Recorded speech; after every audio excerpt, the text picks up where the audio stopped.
Hi doctors, good morning. ഈ വർഷത്തെ all India AYUSH PG entrance ടെസ്റ്റിൻ്റെ നോട്ടിഫിക്കേഷൻ വന്നു കഴിഞ്ഞു.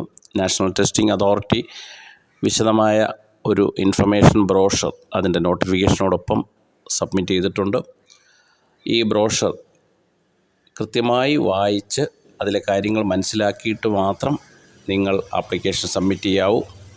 ഇംപ്രോപ്പറായിട്ടോ പൂർണ്ണമല്ലാതോ ചെല്ലുന്ന ആപ്ലിക്കേഷൻസ്, സബ്മിറ്റ് ചെയ്യുന്ന ആപ്ലിക്കേഷൻസ് തീർച്ചയായിട്ടും റിജക്റ്റ് ചെയ്യുന്നതായിരിക്കും. BHMS നിലവിൽ പാസ്സായി കഴിഞ്ഞവർക്ക് അപ്ലൈ ചെയ്യാം. പക്ഷേ ഇൻറ്റേൺഷിപ്പ് ജൂൺ 30-നകം പൂർത്തിയാകുന്നവർക്ക് മാത്രമേ അപേക്ഷിക്കാൻ കഴിയുകയുള്ളൂ. മുൻകാലങ്ങളിലൊക്കെ ഇൻറ്റേൺഷിപ്പിൻ്റെ കാലാവധി ഒരല്പം കൂടെ നീട്ടിക്കിട്ടുവാനായിട്ട് പലരും അപേക്ഷ സമർപ്പിക്കുകയും നാഷണൽ ഹോമിയോപ്പതി കമ്മീഷൻ അത് അംഗീകരിക്കുകയും ചെയ്ത സാഹചര്യങ്ങളുണ്ടായിട്ടുണ്ട്. പക്ഷേ ഇപ്രാവശ്യം അത്തരത്തിലുണ്ടാകില്ല എന്ന് അവർ വളരെ വ്യക്തമായിട്ട് നോട്ടിഫിക്കേഷനിൽ തന്നെ പറഞ്ഞിട്ടുണ്ട്.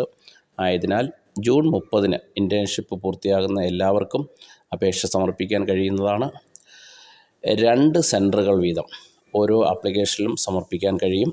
അതവരുടെ പ്രസൻറ്റ് അഡ്രസ്സോ പെർമനൻ്റ് അഡ്രസ്സോ ആയിട്ട് ബന്ധപ്പെട്ട 2 സെൻറ്ററുകളാണ് നമുക്ക് ആപ്ലിക്കേഷൻ ഫോമിൽ സബ്മിറ്റ് ചെയ്യാൻ കഴിയുന്നത്.